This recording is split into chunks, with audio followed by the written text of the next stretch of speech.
Доброго времени суток. Сегодня я был на очень интересном мероприятии. Скажу сразу, что, наверное, за всю жизнь я столько не видел вместе олимпийских чемпионов. И вот сажали аллею деревьев. И очень интересен был тот факт, что деревья вот эти везли аж с Подомска, где-то вот с той местности. И у меня тоже нахлынули воспоминания. Это 90-й год. Всесоюзный отборочный турнир, Омск. Интересно, очень у меня была интересная партия. Ну вот я долго искал, где-то она даже публиковалась. Долго искал, но не нашел. Может, даже где-то на канале что-то делал с каких-то записей, может, журнала именно, но не нашел я этой партии, к сожалению. А вот нашел предшествующую партию, которая партия предшествовала моей партии. Можно сказать, специально я и шел на этот дебют, на это построение, причем на плохое построение и шел. И что-то думал сделать в этом построении, но у меня тоже не удалось, как и не удалось в этой позиции черными. Парадокс этой был позиции, вот этих позиций в чем? То есть я в 90-м году играл в Омске. Играл, вот эту позицию играл в 1990 году в чемпионате Советского Союза, но он был, чемпионат Советского Союза раньше был. То есть тогда юниорский играл, помню, как сейчас юниорский мы играли турнир в Бендерах, а чемпионат Советского Союза, по-моему, был в Ленинграде. И вот Евгений Иванович Ватутин, мой тренер на тот момент, он сыграл эту великолепную партию с Владимиром Колесником, он попал на чемпионат мира, кстати. И вот, конечно, она публиковалась везде, мы ее знали, я знал эту великолепную партию, но мне тоже что-то показалось в этой позиции. То есть захотелось что-то просчитать, как черные, вот, наверное, просчитались в этой позиции. И тоже я проиграл. Но, к сожалению, той партии я, вот когда я проиграл Владимиру Колеснику, не нашел, а вот партию Евгения Ивановича нашел как раз-то. Она есть на турной базе. И давайте посмотрим. Вот это вот одна из ключевых позиций. Но она не проиграна, кстати. Так, видите, какие-то есть такие воспоминания. Или какие-то события, они пробуждают воспоминания. И я думаю, от этого есть определенная польза. Но вот такую позицию играли, вроде бы спокойную, да, абсолютно не играли. Я сильно здесь заострять внимание не буду. Ход достаточно, кстати, интересно, вот 33-29. Сказать раньше, что мы вот так вот играли, такие ходы делали, нет. Как-то потом уже, да, делали, но как-то вот, честно говоря, я бы эту партию вот в тот момент, когда я был юниором, не играл. Но где-то Евгений Иванович уже видел какие-то идеи, поэтому вот играли таким образом. 20-24. Ну, естественно, вот эту схему играют, которая стала популярной при Алексее Чижове, особенно он играл эту схему. То есть многие потом после играли раньше, как я уже говорил, играли эту раньше схему, но вот Алексей Чижов привнес чуть-чуть там и свое, и в принципе, когда он вот сыграл партии, когда он стал чемпионом мира, очень популярна вот эта схема была с этой вот группировкой. Канон Чижова называется. Ну, я почему так заострил внимание сначала с группировкой, потому что я говорю, что до этого играли. Партий много, и у меня на канале очень много. Играли, я на Телеграм только играл, и другие чемпионы мира играли вот эту схему. То есть уже после того, как Алексей Чижов начал ее применять активно, то уже назвали каноном Чижова. Ну, больше, да, сейчас она вот известна как канон Чижова. Вот такая вот позиция. И вот давайте здесь уже вот начнем смотреть. Ну, во-первых, один ход. 1-7, я извиняюсь, такой ход. И, конечно, если играть вот эти вот схемы, почему 1-7 достаточно очень, то есть ответственный ход, я могу сразу сказать. Потому что, допустим, на вот эти вот вторжения, в лучшем случае будет вот этот только ход. Там нюансы. Вот сейчас вот я понимаю, что сюда можно еще тут, здесь вот, ну, то есть подострить, можно сказать. Надо просто смотреть, какие позиции играть. Второй момент, можно даже не меняться. Но не меняться, тут проблема, что 17-22 надо будет развивать как-то эту группировку и слишком большая загруженность. То есть меняться, скорее всего, надо будет. Но все равно позиция похуже будет. Вот сейчас навряд ли бы кто-то играл эту схему. А скорее всего 18-23 вот эту спокойно вот эту схему играли бы. Ну и где-то бы тоже 33, наверное, 20-29. Вот эту бы схему играли. Но мы дальше еще посмотрим. Можно и сюда бить. И можно на 28 бить. Почему? Потому что здесь, допустим, вот если связывать, да, как если кто играет в шашка 64, то непонятно, в чью пользу обернется позиция, потому что здесь шашек-то, в принципе, у белых мало. Всего 5 шашек.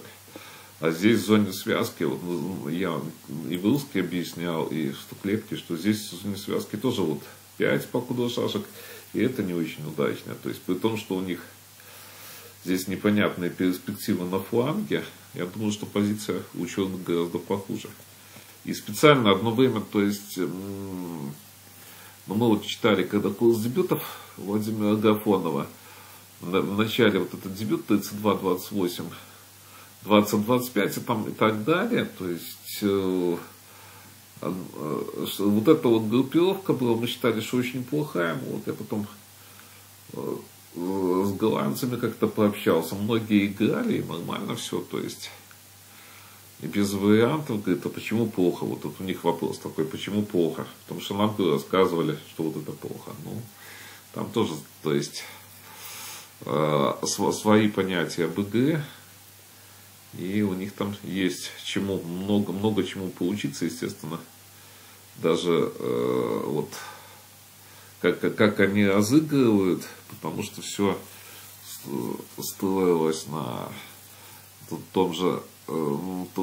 тех же партий Сибранса, много партий Вилсмана, да, и были и перед этим очень сильные игроки, были чемпионы мира, поэтому. Но это я уже увлекся тут. Ну вот 1-7, вот мне уже не нравится как-то.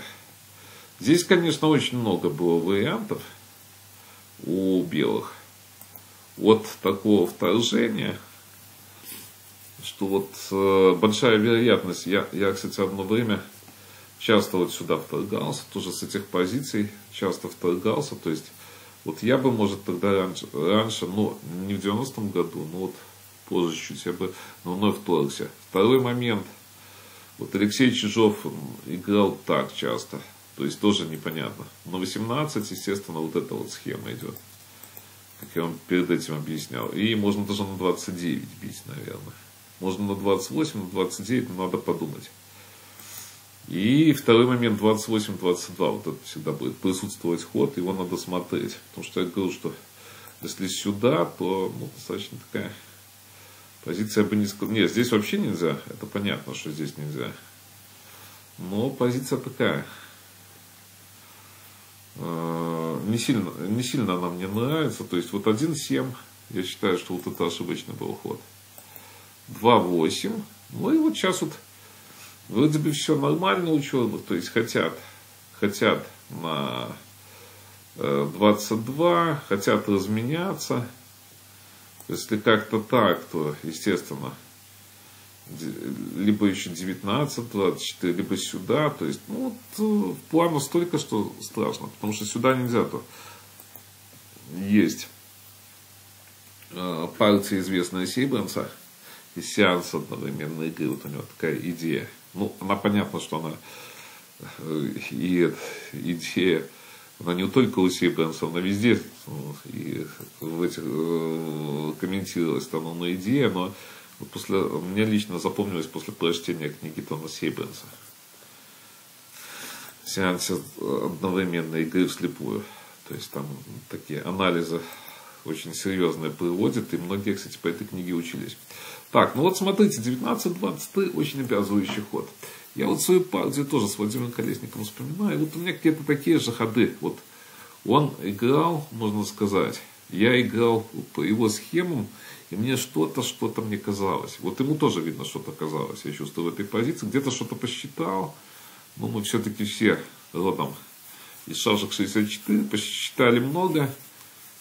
Я думаю, что где-то и интересно считали что-то, и точно считали. Ну, насчет того, что, кстати, точно считали, то было такое. Я не отрицаю, все точно считали. Если кто сильный игрок, то есть очень точно считали. То есть вот. А наиболее вероятно вот эти вот варианты были. Понятно, что сюда по кудо нельзя. А здесь на 39 даже можно, если хочешь, на ничью. Я думаю, что вот это ничья. Да, здесь получается без скольки тут. Да, без трех шашек, но вот с выигрышем вряд ли что-то выйдет, потому что далеко слишком они от дамок. И второй момент, можно было, если не хотели эту позицию играть, тоже здесь ограничена все-таки позиция у белых, но у черных, естественно, она ограничена, по-любому она будет у черных, но надо считать очень точно.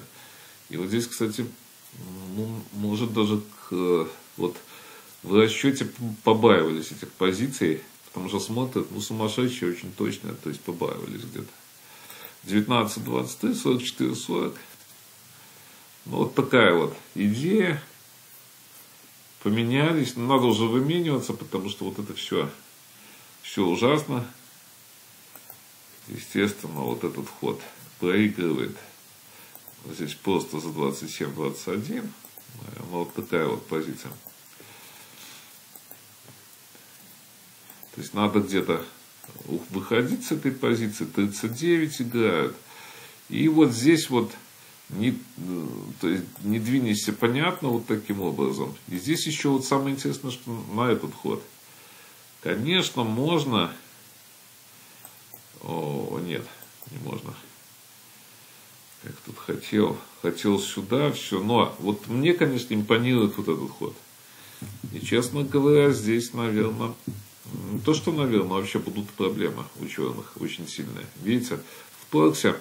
Эти мои любимые вторжения, и очень тяжело все. А на 9-14 похожее что-то, как было в партии. Вот такая вот идея, видите. С одной стороны, группировка вроде бы плохая, но очень сильные две шашки, и непонятно, что с этими шашками делать. Ну вот, в партии было, опять здесь нигде не дернешься, вот видите, 12. Мы вот уже пришли к этой позиции, непонятно, что, кстати, делать. На 21 вот эти вот приклейки стандартные. А 6-11 было, 33-29 и 17-21. Ну, давайте посмотрим по чуть-чуть. 39, 17 и сюда. На 47.